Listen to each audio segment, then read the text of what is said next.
ሰላም እንዴት ናችሁ? በያላችሁበት ነገር ሰላም ነው። አሸይና አንድ ያላችሁ ሞኝላችኋለሁ። በስዊችስ ጎንዶሎ ወደች ላይክ እና ሼር ያደርጋችሁ ሀሳቦቻችሁ ለብዙዎች አካፍሉ። ለዚህም ኮልቪ አመሰግናችኋለሁ። ሀሳቡ ሲሞቻችሁ 3000 ላይክ እንድትገጭኑ በትትና አጎብዛችኋለሁ። ዛሬ ሚዛናችን ዘላችሁ መጣ ነው ሶበር ዜና የቻይና እና የራሺያ የጋራ መግለጫ ነው። እንግዲህ በትናንትናው ዕለት ወደ ቻይና የገቡትና ከፍተኛ አቀባበል የተደረገላቸው የራሺያው ፕሬዝዳንት ፑቲን ዛሬ ከራሺያና ቻይና አብረው በመሆን መግለጫ አውጥተዋል። እንግዲህ በመግለጫቸው አሜሪካን በከፍተኛ ሁኔታ አውግዘዋል። የሌሎች አገሮችን የሉዓላዊ አገሮች መሪዎችን ማሰር፣ ማንገላታት፣ ፍርድ አደባባይ ላይ ማቆም፣ ማዋረድ፣ በውስጥ ጉዳያቸው ገብቶ ጣልቃ በመግባት ሁከትና ነውጥ መፍጠር ይሄ ሁሉ የተወገዘ የማይረባ ወታደራዊ አጉል ጀብድ ነው ብለው ሁለት አገሮች መግለጫ ሰጥተዋል። እኔም ምን ብያለሁ? ፑቲን ወደ ራሺያ የሚገባው በአሜሪካ ጉዳይ ላይ ለመዶለት ነው። አሜሪካኖችና አውሮፓውያኖቹ ዓለምን ወደ ምስቅልቅል ይዘው እየገቡ በመሆኑ ይህን ጉዳይ እንዴት አድርገን በጋራ መወጣት እንችላለን? እንግዲህ የቁርጥ ቀን ወዳጆች ናቸው። ቻይናና ራሺያ እንደምታውቁት እውነተኛ ወንድማማችነት ያለው ወዳጅነት ነው ያላቸው። 25ኛ ጊዜ ነው ፑቲን ወደ ቻይና የገባው። ዢና ፑቲን ለ40 ጊዜ ነው የተገናኙት። ለ40 ጊዜ ለእውነተኛ ንግግር፣ ለመፎካከር አይደለም፣ ለመደለል አይደለም፣ ዞር ብሎ ለወንብድና ለጥፋት አይደለም፣ አብሮ ለመውደቅ አብሮ ለመነሳት የዓለምን ግፈኞችና ወመኔዎችን አብሮ ለመታገል ለእውነት ትራምፕና ዢ አብረው በልተው አብረው ጠጥተው አብረው ተነጋግረው ሲሄዱ የተሰጣቸውን ስጦታ ቆሻሻ ገንዳ ላይ ነው ጥለው ሄዱት። አስብ፣ ከነዚህ ጋር እንዴት ነው አብረ የምትሰራ? እስቲ አንተ አብረ በልቶ አብረ ጠጥተ ውድ ስጦታ አክብረ የሰጠውን ስጦታ ሰው ቆሻሻ ገንዳ ላይ አይንህ እያየ የራስ ቤት የቆሻሻ ገንዳ ላይ ከጣለ ምንድን ነው የሚሰማ? ስለዚህ ከነዚህ ጋር ወዳጅነት ሊኖር አትችልም። ለፑቲን እኮ ውሻ ስጦታ የሰጡ ሰዎች አሉ። የቤላሩሱ የታገር ጦሬንሰር እኮ ውሻ የሚያምር ውሻ ስጦታ ሰጥቶት አቅፎ አሻሽቶ በክብር ነው የተቀበለ። እና ወዳጅ አገር ጋር ወዳጅነት ከሆነ እውነተኛ ወዳጅነት ነው፣ ካልሆነ ሞተው ነው። ማስመሰሉም ወንብድና ቀጣፊነት አያስፈልግም። አሉ በተለያየ አገር መሪዎች አንዱ ጋር ሲሄድ በድሮ ዘመን ዱኩላ የሚሰጡ ነበረ፣ አንበሳ የሚሰጡ ነበረ፣ ነብር የሚሰጡ ነበረ። አሁን ደግሞ ውሻ ለሚወዱ መሪዎች የውሻ ስጦታ ይሰጣል። ዱመት ለሚሄድ ዱመት ወደ ፈቅደ ደስ ብሎ ትቀበላለህ። የምትወደው ነገር ስለሆነ ጠይቀው ፍላጎትን አይተው አጠያይቀው ሰው ስጦታ የሚፈልገው ውሻ ከሆነ ውሻ ይሰጠዋል። እና እነዚህ ግን ወርቅ ተሰጥተው የሚሆን ምን እንደተሰጠ እኮ አልታወቅም። እጅግ በጣም ልዩ ስጦታ ነው የሚሆነው። መቼም ከቻይና ለአሜሪካ ዝም ብሎ እንደ አሻንጉሊት ያለ እንደ ምናምን ያለ የማይረባ ነገር ምናምን አይሰጥም። ለአሜሪካ መሪዎች እጅግ በጣም ውድ የተከበረ ስጦታ ነው የሚሰጧቸው። 100% እርግጠኛ የምናገረው ግን ቆሻሻ ገንዳ ላይ ጥለው ሂደው ከኛ ጋር እኮ $1 ትሪሊየን ቢዝነስ አብረን መስራት እንችላለን፣ ነገ እኮ አብረን የዓለምን ሰላም እናስጠብቃለን። ማን ያምናሃል? እንደ ፑቲን ያለው ወዳጅ ግን ይታመናል። ቃሉ ቃል ነው። እንደ ኢራን ያለው ወዳጅ ግን ይታመናል። ቃሉ ቃል ነው። ጀግና ለቃል የታመነ ነው። አይዋሽም፣ አይቀጥፍም፣ አይክድም። እውነተኛ ወዳጅነት።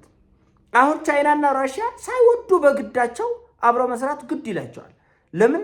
ይሄ በግፍ የተሞላ በደፍጣጮችና በአምባገነው በጨፍላቂዎች የሚመራ የዓለም ስርዓት ለውጥ ይፈልጋል። አስቡት እስቲ አሁን ቻይና ባትኖር ኢትዮጵያ ውስጥ ኢኮኖሚያዊ ጉዳዮቻችን ምን ሊሆኑ እንደሚችሉ እያንዳንዷ ምን ወላት ምን ጠጣት እያንዳንዷ ምን ለብሳት ምን ረቅጣት ሁሉ የቻይና ወደድም ጠላል ከነ ችግር ካለ ከነ ችግር ከሌለ ደግሞ ከነ ጥራቱ። እኛ አገር አሁን የተበጠበጥነው ጥራቱን በነጋዴዎች ምክንያት በፖለቲካዊ የሚሆን ኢኮኖሚ አሻጥረኞች ነው ይሄን ጉዳይ እያበለሻሹብን ያሉት እንጂ ቻይኖቹ በመላ አውሮፓ በመላ አሜሪካ ገበያቸው የደራ የታወቀ ነው። የቻይና ልብስ አውሮፓ ብትሄዱ፣ አሜሪካ ብትሄዱ፣ አውስትራሊያ ብትሄዱ፣ የትም ዓለም ላይ አለ። መኪኖቻቸው አሉ፣ ፍሪጆቻቸው አሉ፣ ቴክኖሎጂዎቻቸው አለ። ጥራቱ ነው። በጥራት ይሰራሉ። እኛ ሀገር የሆነች ማትረባ ገንዘብ ሄደው በዚህ መኪና ስጠኝ ይላል። ገንዘብን የሚመጥን ነገር ሰርቶ ይሰጠዋል። ችግሩ የቻይኖቹ አይደለም። ችግሩ የኛዎቹ ወመኔዎች ናቸው። ከደረጃ በታች እንዲሰራ ስለሚያደርጉ ነው እንጂ ቻይኖቹ የትኛውም ዓለም ላይ የታወቁ ናቸው። ጥራት ባለው ስራ፣ እጅግ በጣም ጥራት ባለው ስራ ገበያ ነው። ማንም ያስገድድ የለም። ግሮሮ አንቀ ቻይኖቹ ካልገዛኝ አይሉ 3.5 ትሪሊዮን ዶላር ነው የዘንድሮ ሽያጫቸው።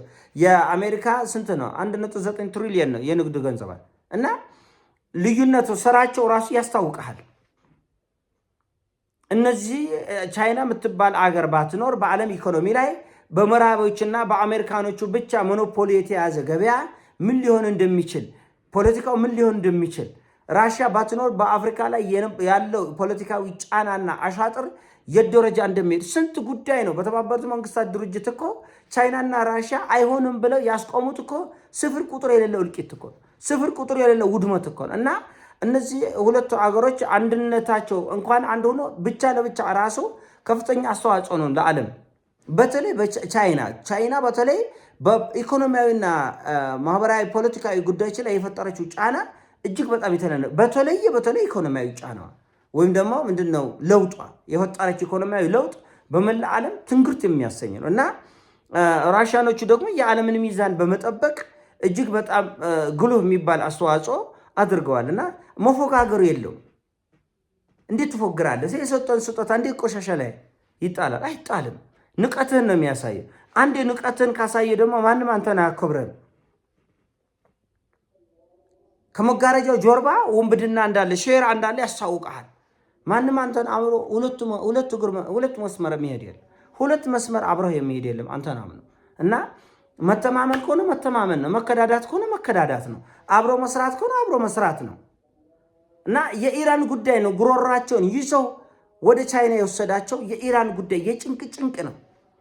አሁን ደግሞ ገምግመዋል ምን ያክል ንቀት እንዳላቸው፣ ምን ያክል ለቃላቸው እንደማይታመኑ አሳይተዋል እነ ትራምፕ። ስለዚህ ቻይናዎች ተረድተዋል። ለካ እንደዚህ ነው። መጀመሪያ ያውቃሉ። በነገራችን ላይ መረጃው አላቸው በደንብ። እንኳን ቻይኖቹ በዚህ ደረጃ የተራቀቀ ህዝብ ቀርቶ እኛ እንኳን እንደ ሚዲያ ሰው በምዕራብና በአሜሪካን ፖለቲከኞች እየተሰራ ያለውን እየተጎነጎነች ያለች ሴራ እናውቃታለን። ጠንቁቀን ነው የምናውቀው እና ሳይመጣ የሚያውቃል መጥቶ ደግሞ ያደረገው ቆሻሻ ገንዳ ላይ ስጦታን እስከመጣል የሚያደርስ ንቀትና ፍርሃት ያስጎመግማል እና ምናልባት አሁን የሚነሳው በኢራንና በአሜሪካ መካከል በሚነሳው ጦርነት ላይ እጅግ በጣም ያልጠበቅናቸው ዓለም ሰምቶት አይቶት የማያውቅ ጉዳይ ይፈጸማል በራሺዎቹና በቻይኖቹ። ቲያትር ከመጋረጃ በስተጀርባው ነው የሚጨርሱት። ከመጋረጃ በስተጀርባ ሁሉ ነገር ጨርሰዋል። ቻይኖቹ ራሺያኖቹ ጨርሰዋል። የኛን ውጊያ፣ የኛን መቁሰል፣ የኛን መውደቅ፣ የኛን መነሳት ኢራን እየወደቀች ነው። በዚህ ቁርጥ ቀን አብረን ምን እንስራ፣ እንቅልፋተን ምን እንስራ ነው ያሉት። በኢራን ጉዳይ ላይ ወርቃማ ድል ነው፣ አይገኝም። ሱዳን ለምሳሌ እኛን ወረረች። እኛ በሰሜኑ ጦርነት በነበርንበት ጊዜ የኢትዮጵያን መሬት 50 ኪሎ ሜትር ገብታ በጥልቀት ወረረች። ስለዚህ ቀኑ ደረሰና ሱዳኖቹ ደግሞ እርስ በርሳቸው ተጨፋጨፋ ሀገሪቱን አወደሙ። ስለዚህ ጠላትነታቸውን በአደባባይ ያረጋገጡ ሱዳኖች እነሱ ወደ መቀመቅ በገቡ ሰዓት እኛ እድሉን መጠቀም ይገባን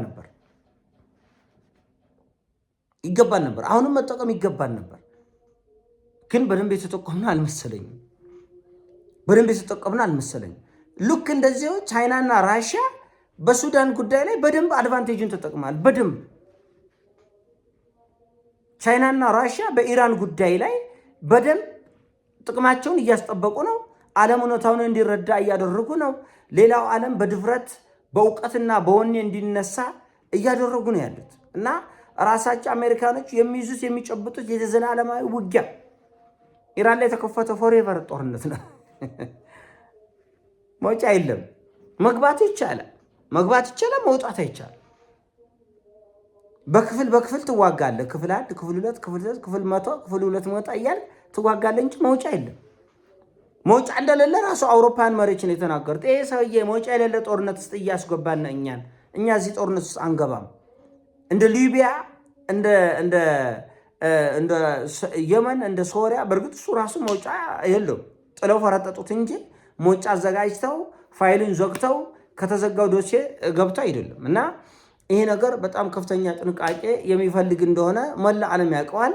ነገር ግን በዝርክርክነት ምክንያት የኢራንን ጦርነት ወደ ውድቀት እንደሚሄዱበት የጀመሩት ሰዎች ያውቁታል። ቻይናና ራሽያን ደግሞ ይህን በምን መልኩ መጠቀም አድቫንቴጅ መጠበቅ እንደሚገባቸው የሚያውቁ ጠንቃቃና ጠንካራ ህዝቦች ናቸው። ለማንኛውም ይሄ ሀሳቡ ነው። ሀሳቡ ሲሞቻችሁ ላይክ አድርጉ፣ ሼር አድርጉ። ወዳችኋለሁ። ይሞቻችሁ። ፒስ